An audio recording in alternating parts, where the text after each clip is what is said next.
When I moved back to the lake, I thought I was finally done with chaos. For 30 years, my life had been sirens, smoke, and split-second decisions.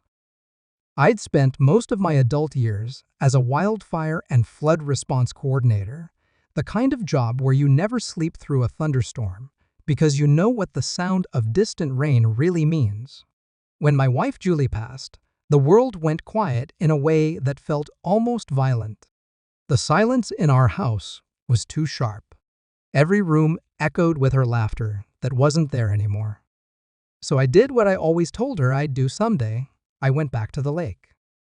The cabin sat on the southern bend of Ridgepoint Lake, a place my father built when lumber was cheap and permits were a handshake.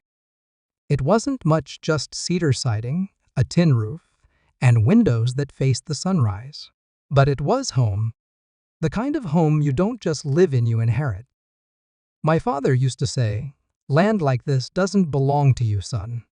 You just take care of it until the next one's ready." I didn't fully understand what he meant until I was the one fixing the same dock he once built with his bare hands, watching the same mist roll across the water every morning. The air out there had a different rhythm. The loons called before dawn, the water shimmered like glass, and the pine needles whispered when the wind shifted. I planted Julie's favorite wildflowers along the slope, blue flax and fireweed, just so I'd have color to look at when the sunsets hit the waterline. It was peace.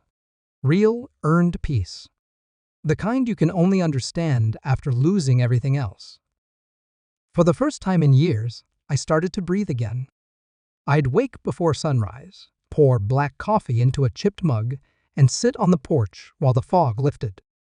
I'd count the ripples on the lake and listen to the forest breathe. Sometimes I'd even talk to Julie, like she was still sitting there beside me, just the way she used to, bare feet on the railing, humming to the sound of the waves. Days bled into weeks. I worked on the property, replaced the old generator, patched the roof, reinforced the dock pilings. Nothing glamorous, but honest work that made me feel human again. By midsummer, I had almost forgotten what the sound of sirens felt like. The lake had its own kind of order. Beavers worked the far side near the reeds, herons nested in the pines, and trout broke the surface at dusk. Even the storms seemed personal. They'd roll in from the west, grumble, spit a little rain, and move on. It was how life was supposed to be. But peace is fragile. It never asks permission before it leaves. The first sign of trouble came one evening in late August. I was on the porch, cleaning my boots, when I noticed a small white stake hammered into the ground near the northern tree line, the kind surveyors use. At first, I thought it was leftover from my father's days, but then I saw another. And another. They weren't random. They were in a perfect line, leading straight toward the lake. I called the county office the next morning, thinking maybe there was a new utility project or some logging plan. But the clerk on the phone said she had no record of anything within a mile of Ridgepoint Lake. "Could be private development," she said. "You might want to check your deed." Private development? Out here? That was the moment something shifted, a subtle, invisible fracture in the calm I'd been clinging to. I didn't know it yet, but those stakes marked the beginning of a different kind of disaster. Not the kind with smoke or floodwater, but the kind dressed in khakis, holding clipboards, and smiling while they measure your peace of mind. A week after I noticed those white stakes, I heard the first engine on the ridge. It wasn't a pickup or a Ranger's ATV. It was smoother, quieter, and far too polished for the dirt roads around Ridgepoint Lake. When I stepped out onto the porch, a black SUV was crawling down the trail, tires crunching over gravel that hadn't seen city tread in years. Out came 3 people, all dressed like they were headed to a country club instead of a forest. Clipboards, polos, and that kind of fixed smile that says, "We already know what's best for you." The woman in front introduced herself first. "Hi, I'm Karen, president of the Ridgepoint Lakeside Homeowners Association." Her voice had that sing-song sharpness, like a kindergarten teacher with a court order. I blinked. Homeowners Association? Yes, she said, beaming. Ridgepoint Lakeside is being reclassified as a managed community. We're formalizing the HOA boundaries to preserve the natural beauty of the lake. We'll be ensuring all structures meet the new compliance standards. Compliance standards? I asked. Lady, this cabin was built in the 60s. Oh, I know, she said, glancing down at her clipboard. That's part of the issue. Legacy properties like yours will need to be brought up to modern guidelines. Dock length limits, approved siding colors, vegetation management, shoreline access fees. I stopped her there. Access fees? For the lake? Karen smiled, that same bright smile that hides a knife. Well, yes. Technically, the HOA will now be maintaining shoreline safety and environmental care, so all residents who access the lakefront will contribute a small fee. It's for the good of the community. I remember just staring at her, trying to figure out what community she thought she was talking about. Out here, there were maybe 9 cabins total, and half of them had been empty since the last winter freeze. When she handed me a thick packet of documents, I realized what this really was. Page after page of bylaws, fines, and mandatory compliance schedules. There were rules for everything: what kind of fencing you could use, how many outdoor lights were permissible, even the angle at which your mailbox should face the road. And at the bottom, in small print, a notice: failure to comply within 90 days may result in enforcement action, penalties, or property reassessment. I set the papers down on my porch rail. This is private property, I said evenly. My family's owned this land since before that road existed. You can't just declare an HOA here. Karen tilted her head. Actually, we can. The county just approved the Ridgepoint zoning update last quarter. All lakeside parcels fall under community jurisdiction now. You'll be receiving your first invoice in about 2 weeks. Then she smiled again. Welcome to the neighborhood. They left like a storm that doesn't know it's unwelcome, polite, contained, and certain they'd left things cleaner than they found them. But when the dust settled behind their SUV, the silence felt different. It wasn't peaceful anymore. It was heavy.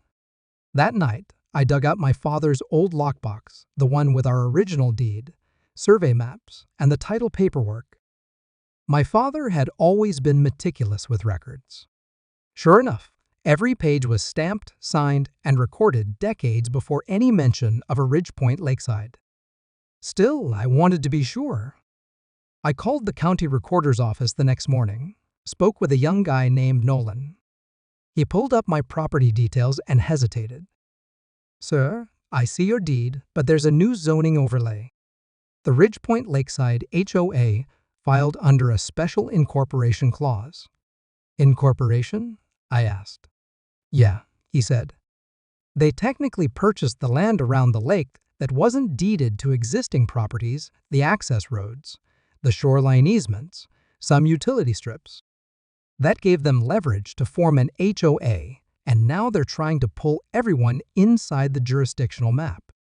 In other words, I said slowly, they boxed us in. He didn't answer. He didn't have to.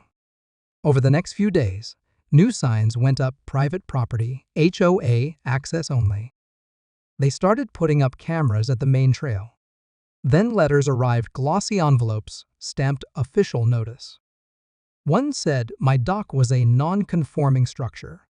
Another demanded I submit color samples for exterior repainting. It was harassment, dressed up in paperwork. Neighbors started folding one by one. Old Mr. Reyes, whose cabin sat 2 coves over, took down his dock to avoid a fine. The Stevenses sold their place outright. I tried to reason with Karen, once more asked for a sit-down, maybe some clarity. She agreed to meet at the new community office, which turned out to be a prefab trailer near the boat ramp. Inside, She smiled the same smile and said, "Tom, you're resisting progress. We're just trying to make this lake a place people can be proud of." I told her this lake was something to be proud of long before her SUV ever touched that dirt. That was the last time we spoke politely. The first official fine showed up, taped to my front door, printed in bold red ink: unauthorized structure violation, dock exceeds HOA length restriction, penalty, $1,500. I stood there for a long time, just staring at that piece of paper. It fluttered in the wind like a flag of war. My father had built that dock with his own hands, plank by plank, 50 years ago. It was longer than the others because the water near our bend ran shallow. You needed that extra reach just to fish or tie up a small boat. To them, it wasn't heritage. It was non-compliance. The next letter came a week later, something about improper vegetation. Apparently, the wildflowers Julie had loved so much did not conform to the HOA-approved landscaping list. They said they would fine me daily until I removed them. That was the moment it stopped being about property and started being about principle. I started documenting everything. Every notice, every phone call, every photo of their so-called inspections. They had drones flying overhead, by then little buzzing insects in the sky, pretending to care about environmental preservation. I filed complaints with the county, but no one wanted to touch it. The HOA had money, lawyers, and political pull. I was just one man with a cabin and a file box full of papers. Still, I wasn't helpless. I'd spent 30 years in emergency management dealing with people who thought the rules didn't apply to them. Bureaucracies crumble under their own arrogance, and I'd learned exactly how to make that happen. The first thing I did was pull every public record I could find: the HOA's filings, their incorporation papers, the environmental reports they'd submitted to the county. I spent nights at my kitchen table, surrounded by folders, maps, and strong coffee, tracing their paperwork like a detective working a cold case. That's when I found it. Buried deep in their environmental disclosure form, page 47 of a 62-page document, was a statement that said, "The HOA maintains jurisdiction over Ridge Point Lake and all adjoining lands under community management." But they didn't own the lake. The state did, and the state's Public Water Rights Act hadn't changed since the 1980s. Ridge Point Lake was designated public access water, meaning no private entity could restrict entry, impose usage fees, or modify shoreline easements without state authorization. In other words, their entire foundation was illegal. The next morning, I drove 2 hours to the district office in Silver Valley. I sat down with a state water commissioner named Evelyn. She looked through my evidence, flipping slowly through the documents. When she hit that page, her brow furrowed. "Tom," she said, "you're right. They can't claim authority over the lake. That's a violation of state code." She promised to review it internally, but I'd worked in government long enough to know what that meant: a long wait, maybe a quiet warning, but nothing that would stop the machine already rolling toward me. Still, I left her office with a spark of hope. I went home and started rallying the few neighbors who hadn't sold out yet, people who were just as fed up as I was. There was Clara, a retired teacher who'd lived up here since the 70s. She'd already been fined twice for having a clothesline. Then there was Marcus, a veteran whose fishing shack had been declared structurally non-compliant. And old Mr. Reyes, bless him, who said he'd rather be fined into debt than let city folks tell me how to sweep my porch. We met every few nights around my fire pit. I shared what I'd found, and we came up with a plan. If the HOA wanted to play legal games, we'd beat them at it. We started filing counter-complaints, real ones. Property disputes, open meeting violations, environmental misrepresentation. Each one forced them to respond, to spend time and money. Then we took it public. Marcus had a niece who ran a local blog. She published a full expose titled "The HOA that claimed a lake. Within a week, the story was circulating in nearby towns. The comments were brutal. People love an underdog, especially when the villain wears pearls and a smile. Karen, of course, didn't take it well. The next time I saw her, she showed up unannounced, marching up my driveway like she owned it. She was shaking with anger, waving a new letter. "You can't keep doing this, Tom," she snapped. "You're embarrassing yourself. You're embarrassing this community." "This community?" I said quietly. "You mean the one you invented to make yourself queen?" Her lips tightened. "This will end badly for you." "I've faced worse storms," I said, and turned back toward the cabin. 2 days later, I received a notice of structural review. According to them, my cabin's foundation was unsafe and subject to removal. They wanted my family's home gone. But if they thought that would scare me, they hadn't done their homework. I wasn't just fighting for a building. I was fighting for the last thing my father ever built, the place where my wife's laughter still lived in the walls. And I wasn't planning on losing. The morning it happened, the lake was still, not a ripple, not a bird call, just that eerie calm that always shows up right before everything breaks. I'd gone into town early to pick up lumber for dock repairs, the same dock the HOA was threatening to demolish. When I came back, I saw 2 pickup trucks parked near the tree line. One had the HOA logo magnet on the door. The other? A local contractor I recognized from the next county over. At first, I thought maybe they were inspecting the access road again, but as I drove closer, I saw movement by the water. 4 men in orange vests were standing on my dock with crowbars and sledgehammers. I slammed the truck door so hard the echo bounced off the pines. "Hey!" I yelled, running toward the shore. "What the hell do you think you're doing?" One of the workers hesitated mid-swing. "We were told this structure's scheduled for removal. HOA order." I turned and saw her standing at the top of the hill in her wide-brimmed sun hat, clipboard in hand, sunglasses reflecting the sunlight like she was watching a movie instead of a home being torn apart. "Karen!" I shouted. "You have no authority to touch this property." She didn't flinch. "Tom, this dock is in violation of HOA regulations. You were given notice. That doesn't give you the right to destroy it." She shrugged slightly, voice calm. "We offered assistance with compliant reconstruction. You declined." That's when one of the boards gave way with a sharp crack. My stomach dropped. Years of memories gone with every swing. I pulled out my phone and started recording. "Keep working," I told the crew. "You're trespassing on private property, and you'll be hearing from the sheriff." Karen laughed, short and bitter. "Oh, Tom, please.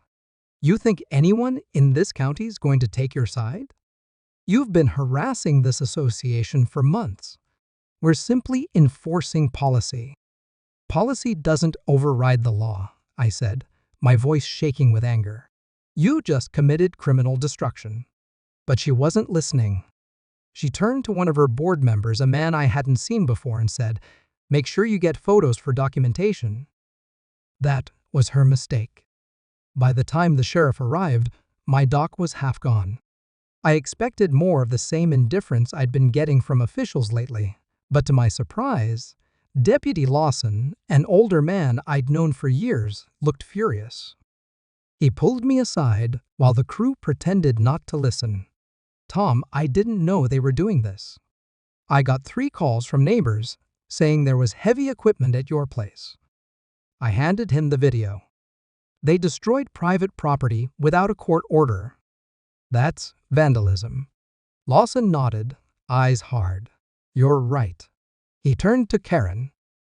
"Ma'am, do you have any legal documentation authorizing demolition?" Karen's tone wavered for the first time. "We have HOA authority under section." Lawson cut her off. "That's not what I asked." "Do you have a court order?" When she couldn't answer, he took out his notepad. You and your contractors are leaving this property right now. I'll be filing a report with the county prosecutor." For the first time, Karen didn't have a comeback. She just glared at me, that tight, frozen look of someone who isn't used to being told no.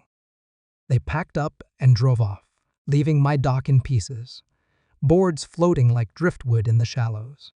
I stood there for a long time, listening to the soft slap of the water against the broken posts. My hands were trembling, not from fear, but from the kind of anger that burns cold. That night, I couldn't sleep. I replayed every moment, every smirk, every word. And I realized something: Karen wasn't going to stop until she got what she wanted. And what she wanted was control. Not just over me, but over the entire lake. So I decided it was time to change the game.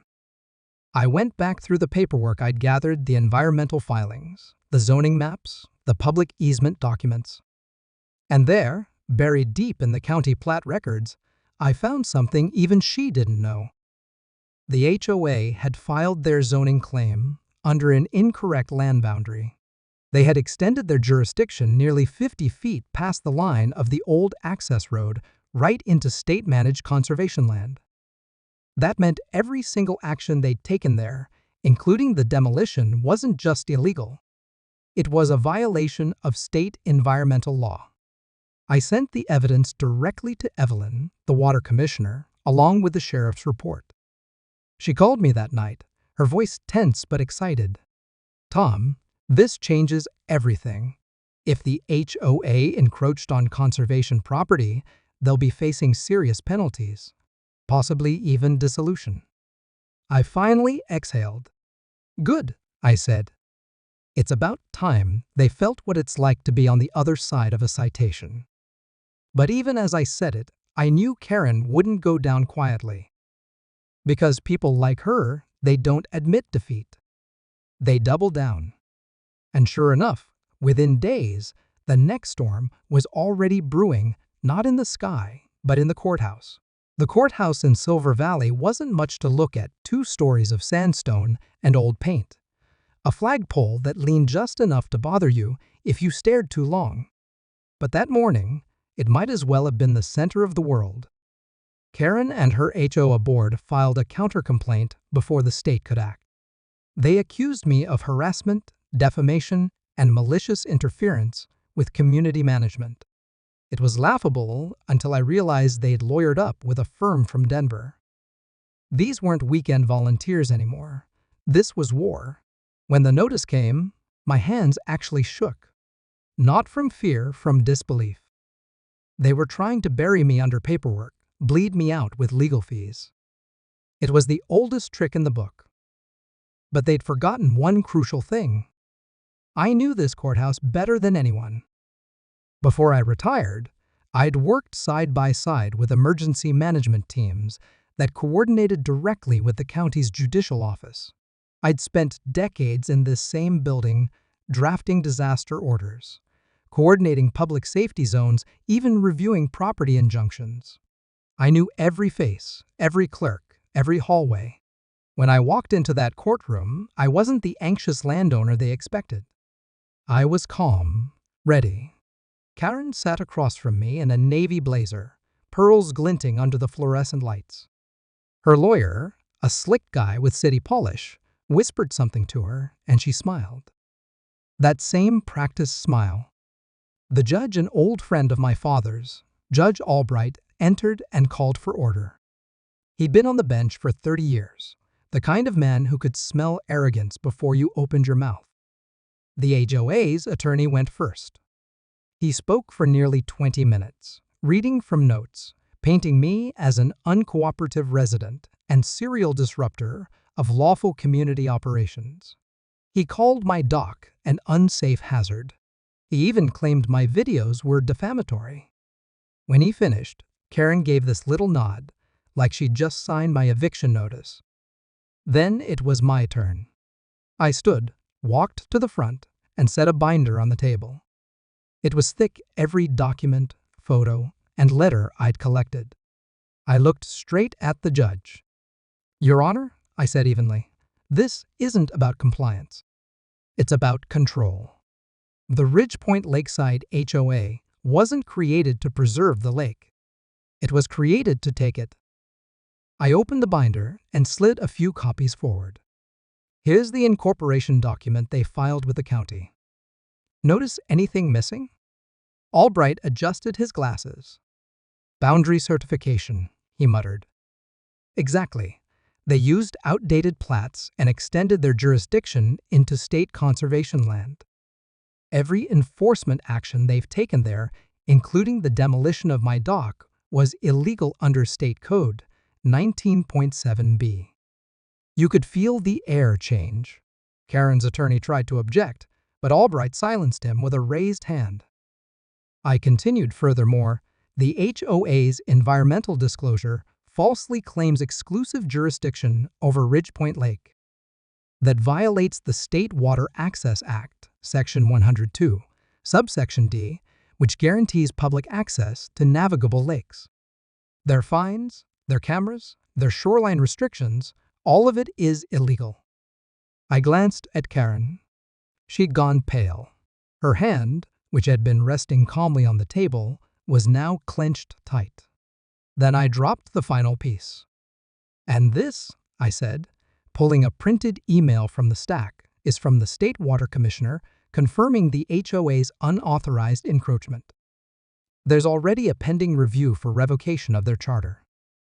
Albright leaned back in his chair, exhaling. Mrs. Hargrove, he said, addressing Karen by name, did your association knowingly extend its jurisdiction beyond recorded boundaries? Her lawyer jumped in. Your Honor, we were operating under good faith assumptions based on county maps. Good faith doesn't cover unauthorized demolition, the judge interrupted sharply. The room went quiet. You could almost hear the creak of the ceiling fan. After a moment, Albright spoke again. Here's what's going to happen. Effective immediately, all HOA enforcement against Mr. Dalton and properties within disputed boundaries is suspended pending full state review. Any further action will be considered contempt. He turned to me. Mr. Dalton, I suggest you document any future interference. I nodded once. Yes, Your Honor. Karen tried to speak, but the judge's gavel hit the block before she could. The sound echoed like thunder in that tiny courtroom. Case dismissed, at least for now. Outside, the sunlight hit different. I stood on the courthouse steps, breathing in air that didn't taste like anxiety for the first time in months. Karen brushed past me on her way out. You think this is over? She hissed. You just humiliated me in front of the entire county. I didn't say anything. Just looked at her, calm, steady. No, Karen, I said quietly. You humiliated yourself. For the first time since she'd appeared at my cabin, she had no comeback. Just silence. Still, I knew her too well by now. People like Karen don't quit, they plot. And I could feel it in the air. There was still one card she hadn't played yet. And sure enough, that card arrived in my mailbox 3 weeks later, an official-looking envelope, gold seal, heavy paper. Inside was a single-page notice. Notice of Special Hearing State Review of Ridgepoint Lake Jurisdiction, Presiding Judge, T. Dalton. It took me a moment to process what I was reading. Then it hit me the T in that document wasn't for Thomas Dalton, the resident. It was for Judge Thomas Dalton, my official title. The state had just assigned me to oversee the review of the very HOA that tried to destroy my life. The week leading up to the hearing was a blur of paperwork, calls, and quiet preparation. I spent hours in my cabin, poring over plats, water rights documents, and past HOA filings. Every measurement, every deed, every notation mattered. It wasn't just about property anymore, it was about justice, memory, and finally taking control of a situation that had spun out of all proportion. When the morning of the hearing arrived, the courthouse felt different. This time, I wasn't a plaintiff or a defendant. I was the presiding authority. The judge's robe I wore was heavy, a constant reminder of the weight of responsibility. As I walked into the chamber, the air seemed charged with anticipation, a mixture of nerves from the audience, and something else, the inevitability of reckoning.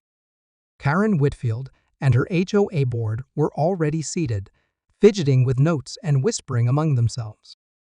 Their confidence from the previous months had cracked.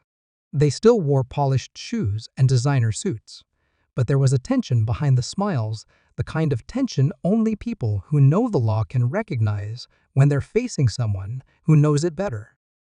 I called the hearing to order and immediately addressed the matter at hand. The case before us involves alleged HOA jurisdiction over Ridgepoint Lake, claimed private property, and the environmental impact of recent construction. Evidence submitted by both parties will be reviewed in detail, and any actions in violation of state or local law will be subject to immediate remediation. Karen's lawyer began speaking, attempting to paint the situation as a simple misunderstanding, a community oversight. Your Honor, our intention was never to harm property or wildlife. We acted in good faith under the assumption that the HOA had proper oversight. Mr. Keller's claims are exaggerated. I listened silently, my pen poised.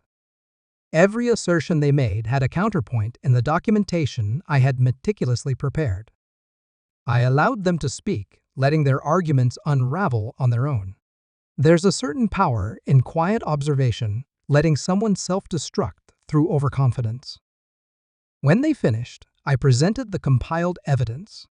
I laid out the deeds going back decades, county-issued water rights certificates, historic plat maps, and emails from the state water commissioner. I highlighted the unlawful demolition of my dock, the environmental damage to the lake, and the unauthorized extension of HOA jurisdiction into conservation land.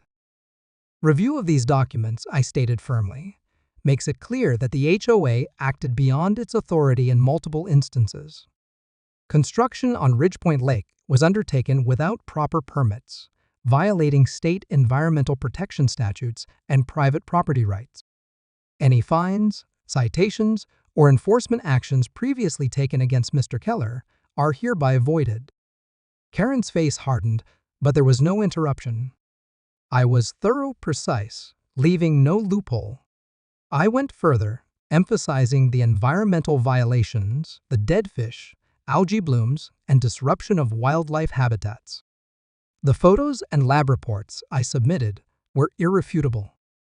The evidence, I continued, shows irreversible harm that was avoidable. The responsible parties, the HOA and its board members, will be required to restore the lake to its previous condition.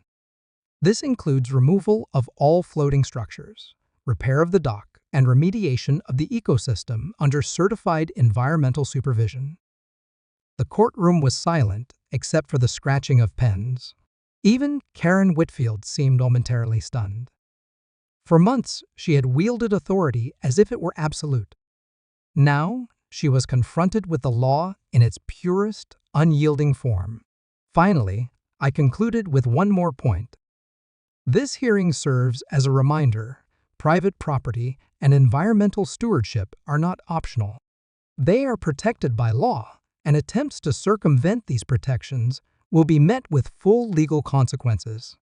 The clerk recorded my decision, and it was binding immediately. There would be no delay, no procedural loopholes for the HOA to exploit. The sense of relief was immediate, tangible. Months of tension, harassment, and anxiety had been replaced with clarity and justice. After the hearing, I returned to my cabin, walked down to the dock, and surveyed the lake. It was quiet again, still recovering from months of disruption. The water reflected the sky like glass, the reeds swaying gently in the breeze. The wildlife had started to return, tentative but resilient, and for the first time in months, I felt a lightness in my chest that I hadn't known since Julie passed. Later, I received formal correspondence. The HOA was fined for unlawful construction. Their charter was temporarily suspended, and they were ordered to comply with environmental and property laws immediately. Karen Whitfield personally sent a letter of acknowledgement short, begrudging but a small admission of accountability. Sitting on the dock that evening, I ran my hands over the wood Julie and I had built together, feeling the grooves, the wear, and the history embedded in each plank. This lake wasn't just water or land. It was memory. It was love. It was resilience. I knew there would be other challenges, other disputes in life. But for now, the lake was mine again, protected not by my hands alone, but by the law, reason, and persistence. And in that victory, I found peace. It wasn't about revenge. It wasn't about proving Karen wrong. It was about standing for what was right, about protecting what mattered, about honoring the memory of a life shared and a sanctuary preserved. As the sun set over Ridge Point Lake, golden light spilling across the water, I realized something profound. Sometimes the fiercest battles are fought not in the heat of confrontation, but in patience, preparation, and unwavering resolve. And when justice is finally served, the quiet that follows is sweeter than any applause. The morning after the final judgment, I drove down to the lake with a checklist in hand and a sense of purpose I hadn't felt in months. Karen's floating cafe and bistro were gone, dismantled under court supervision. Barges had removed the pontoons, steel frames, and panels. The lake was quiet again, but it bore the scars of months of construction-discolored water, trampled reeds, and debris scattered along the shoreline. I started by organizing the cleanup. Contractors arrived, not from the HOA, but a certified environmental restoration team. They set up filtration units, water pumps, and erosion barriers. I walked with them, pointing out locations where fuel residues from the barges had seeped into the water. Every piece of trash, every nail, and every rogue flotation device was cataloged and removed. I photographed the progress meticulously, knowing that if anything went wrong, I'd need proof for future legal accountability. Next, I turned to wildlife restoration. The turtles had vanished, the birds hadn't returned fully, and the fish population was nearly decimated. I coordinated with the state's wildlife department, bringing in native fish species, setting up protective nesting zones for birds, and carefully replanting reeds and aquatic plants. It was slow, painstaking work, but seeing the first turtles slowly resurface felt like a victory, small but meaningful. As the lake began to recover, I also repaired the human side of my sanctuary. The dock, now fully intact, was cleaned and reinforced. The canoe Julie and I had purchased on our anniversary was restored, its old scratches polished into a smooth finish. I spent afternoons floating quietly, watching the water settle back into its natural rhythm, listening to the croak of frogs and the call of distant loons. The sense of peace that had been stolen from me slowly returned. During this process, I reflected on everything that had happened. Karen and the HOA had tried to erase my life, to claim not just the lake, but my memories, my grief, and my rights. But standing here now, seeing the lake heal and the wildlife return, I realized the real victory wasn't just legal, it was personal. I had defended something deeply important, preserved a sanctuary for generations, and honored Julie's memory in a way that no lawsuit or construction project could undo. The community around Ridge Point Meadows began to understand the consequences of unchecked HOA power. I received letters from neighbors expressing concern, some admitting they hadn't realized how much their HOA had overstepped. Others offered support, volunteering to help with cleanup, or simply sending messages of encouragement. Slowly, a network of allies formed, not through confrontation, but through awareness and shared respect for law and nature.